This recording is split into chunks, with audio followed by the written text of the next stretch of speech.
ซ้อมทางอยู่เพิ่นอลิสจ้าโหน้องเต้ามาเร็วมาหาพ่อเร็วมา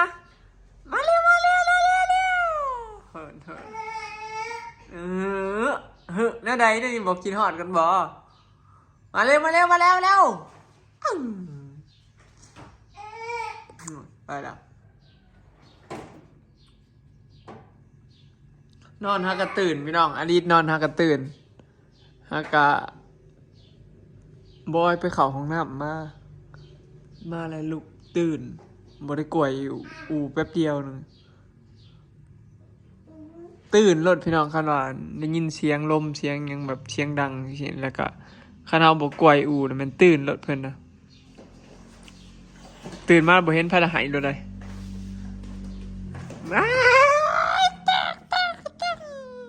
สาวสบายดีเด้อพี่น้องมาสิลูกเอ้าสบายดีเป้อป้าลุงมาสิเด้ออลิสพอดีบอยเห็นนั่นใน Facebook เนาะมันแจ้งเตือนพี่น้องมันแจ้งเตือนว่าครบรอบ1 ปีที่บอย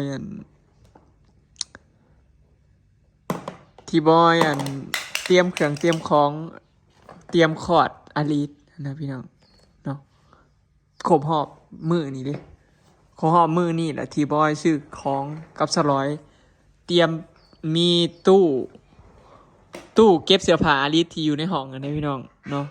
บอยประกอบปีแล้วนี่ผู้ใดจำได้นะพี่น้องคลิปที่บอยประกอบกับสลอยเนาะแบบเป็นอีหยังที่แบบดีใจแห้งนะปีแล้วนี่แบบแล้วก็ครบรอบ1 ปีแล้วเนาะอลิสกับอีกเดือนหน้านี่ก็ฮอดครบ1 ขวบพี่น้องครบ1 ปีเนาะ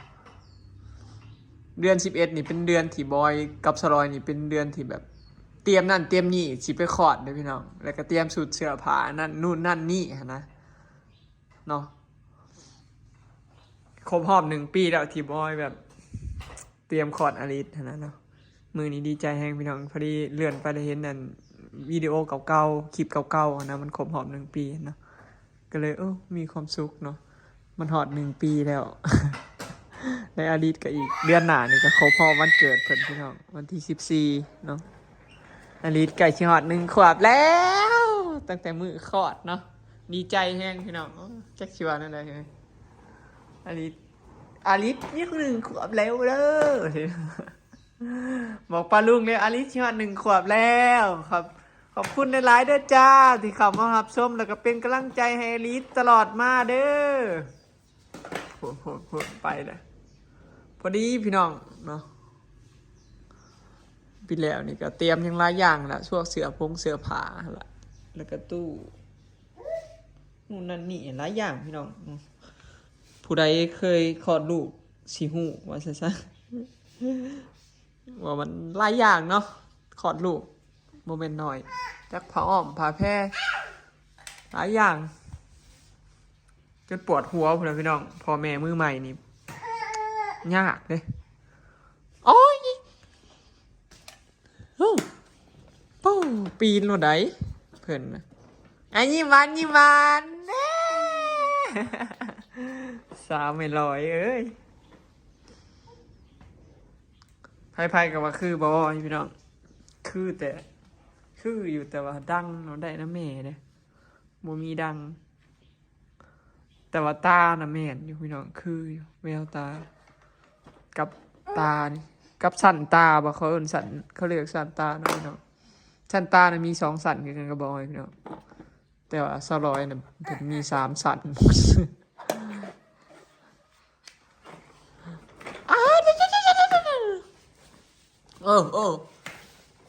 ปากนิดหน่อยปากนิดหน่อยแป๊ะๆนี่ว่าเป็นบ่จ้าแต่บางทีสิบอกเป็นว่าพี่น้องอลิสจ้าเอาว่าดูลูกจ้าโหจ้า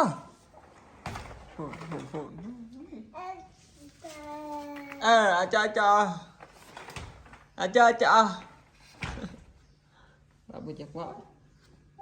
เราคนอยู่น้ำแม่เพิ่นนะแฮงบ่ได้เว้าเลยได้พี่น้องแต่อยู่กับบอยนี่ก็เว้าอยู่จักเว้าภาษาหยังเนาะ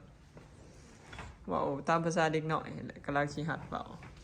มักอยู่นำแม่เพิ่นน่ะยากสิเว้าแม่นบ่แม่นเยอะ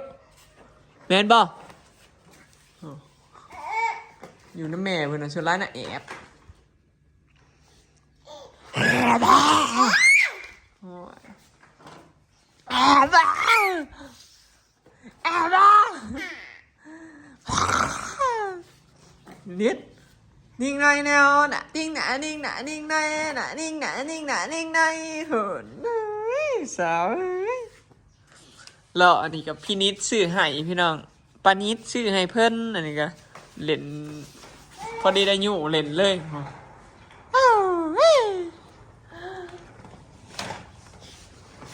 โอ้ย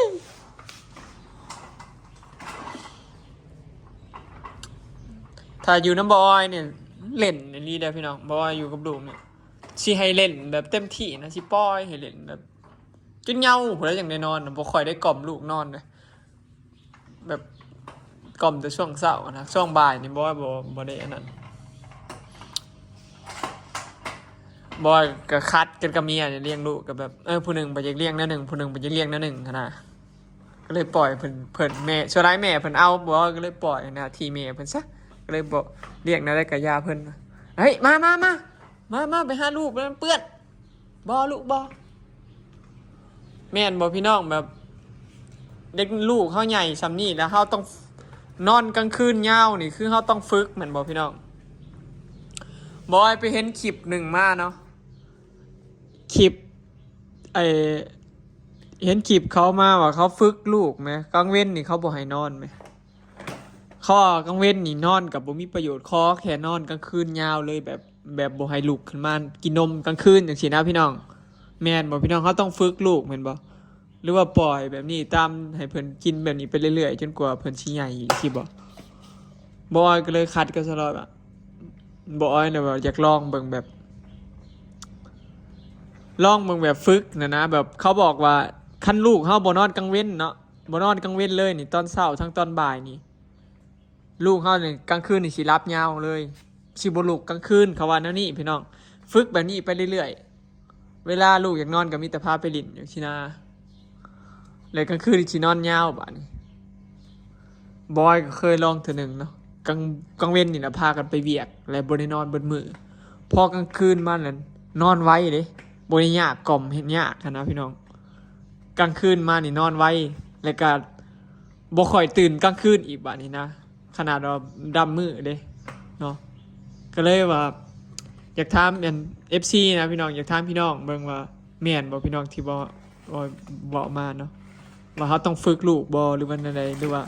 ปล่อยเลยแบบนี้บ่แล้วแต่เพิ่นสิตื่นหรือสิลุกจังซี่บ่พี่น้องหรือว่าเฮาต้องฝึกเพิ่นให้นอนกลางคืนยาวผู้ใดมีประสบการณ์นะพี่น้องเพราะว่าถามผู้เฒ่าบ้านเฮาเขาเจ้าก็บ่จักเด้อพี่น้องแบบถามมันกับคนถามผู้เฒ่าสมัยก่อนนี่ก็บ่ฮู้เด้มันบ่คือแบบเลี้ยงลูกสมัยนี้เนี่ยแบบทันสมัยนะแบบบ้านนอกคือบ้านบ่อ้อยจังซี่บ้านนอกแนวนี้นะผู้เฒ่าเขามีแต่เลี้ยงแบบให้นมเจ้าของหั่นเด้พี่น้องแบบความหมายคือลูกหิวนมเนี่ยได้เขาเจ้ากับปืดนมให้กลางคืนจังซี่นะเขาเจ้าให้กินคาเต้าเขาเจ้ามันก็นอนกอดแม่กินคาจังซี่นะก็เลยเขาเจ้าก็เลยบ่ฮู้แบบบ่ได้เขาเจ้าก็แบบปล่อยเลยตามเลยนะแบบบ่ได้แบบศึกษาคือเฮาแบบเลี้ยงลูกสมัยใหม่จังซี่นะพี่น้องแต่ว่าสมัยนี้มันก็ดีนะมันมีสื่อโซเชียลจังซี่นะพี่น้องพอได้ถามกันจังซี่นะเนาะก็เลยขอคอมเมนต์จากพี่น้องนะว่าผู้ใดมีประสบการณ์นะพี่น้องเฮาต้องฝึกลูกบ่หรือจังไดมามินิด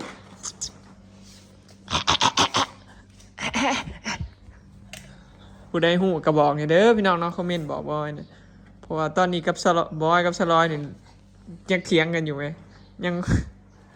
บ่เชิงว่าเถียงแต่แบบบอยว่าอยากเฮ็ดลองเฮ็ดแนวนี้เบิ่งหั่นนะสลอยเพราะว่าบ่อยากเฮ็ดแบบว่าย่านลูกจ่อยจังซี่นะเพราะว่าเพิ่นยังอยากให้ลูกนอนกลางเว้นหั่นนะพี่น้องก็เลยงงว่าอันใดมันถูกกันแน่หรือว่าเฮ็ดแนวใดก็ได้บ่รู้แนวใดมา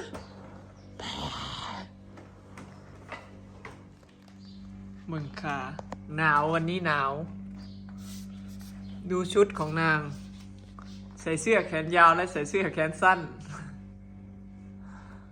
ใส่เสื้อแขนสั้นผสมเสื้อแขนยาวอะใส่ลายสก๊อตอีกสีเหลืองอ้าวอลิสนะเป็นวัดพี่น้องมันเป็นวัดหักกระเซาใครแน่ให้กินยานะบ่เศร้าไหมกินยาดีวัดหรือว่าแก้วัดบ่เศร้าบ่คือให้ยานี่บ่คืออันบัดสิมาเศร้าจนหัวหอม เอาหัวหอมเหมือนได้พี่น้องหัวหอมที่เอากินนั่นแหละเอาไปทุบแล้วก็ใส่ผ้าใส่ซับไอ้ทิชชู่มาห่อแล้วให้เพิ่นดมสิเศร้า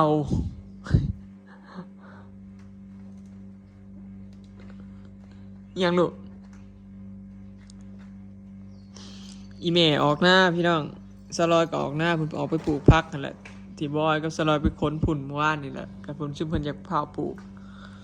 ก็เลยฟุ้งวันจังหวะทั้งฝ่าคนนั่นแจบทั้งว่าฝ่าคนผุ่นงัวขี้งัวมือนี้พี่เพิ่นก็เลยพากันออกเรือบอยอยู่กับอลิสแบบนี้พ่อว่าจะออกไปขนไม้เธอจะออกไปขนช่วยไหมนะไปบ่มาเร็วนี่ฮะผมหยอกอันเล่นตุ๊บปุ๊บนี่สลัดเดี๋ยวพี่น้องดีโอ้ขั้นอยากได้ยังมีขั้นบ่หายโอ้เครียดเด้อหายเด้อตีเลยเพิ่นน่าตีหมู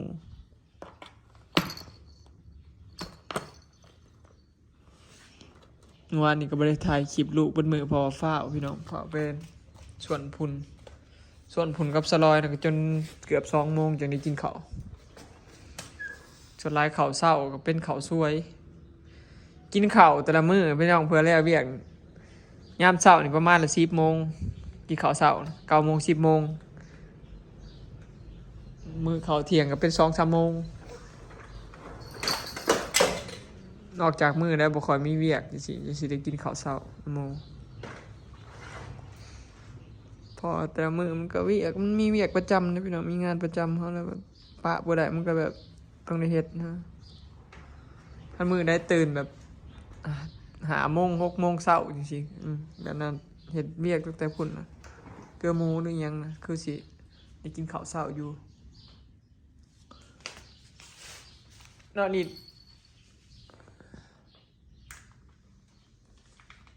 หันมาเด้อลูกอลิสว้ายพาเพิ่นออกไปตากแดดเมื่อกี้นี่อยู่ลบไปอีกแล้วไปอีกแล้ว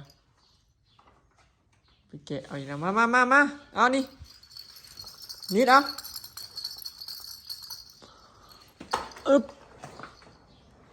เป็นมากเห็นในโต๊ะกินข้าวนิดได้ยังนะโอ้ถิ่มมันได้ป่ะ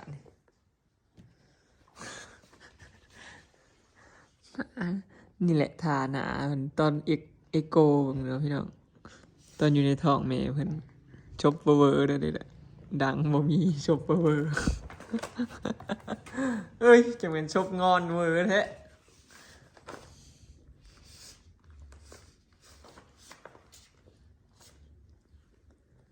นี่แหละพี่น้องเดี๋ยวสิป้อนเขาอลิสเนาะบัดนี้เนาะว่างเล่นกับเพิ่นแต่ไม่มีเวลาถ่ายคลิปพี่น้องแม่เพิ่นก็ออกแล้วเนาะสรุปวันนี้อลิสอยู่กับพ่อไปแล้วมานี่ผูกเชือกไปนี่โอเคเนาะพี่น้องคลิปนี้ก็สิขอเก็บภาพบรรยากาศไว้ซ้ำนี้เด้อเนาะฝากเบิ่งคลิปฝากเบิ่งโฆษณาเนาะแล้วก็ขอบคุณ FC บ่สุขทุกคนที่ติดตามแล้วก็เป็นกำลังใจให้ตลอดมาเนาะพี่น้อง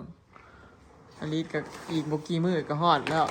มื้อนี้มันที่ซอได้ละ20น้อยๆแล้วอีกประมาณ20 มื้อซะพี่น้องเนาะก็สิฮอดปีแล้วเพิ่นบ่เฮิงเนาะแต่ผู้เลี้ยงว่าเฮิง ไปแล้วพี่น้องสบายดีเด้อสบายดียิ้มหวานเนี่ยอ่ะเร็วยิ้มหวานนี่ ยิ้มไหมเอาไว้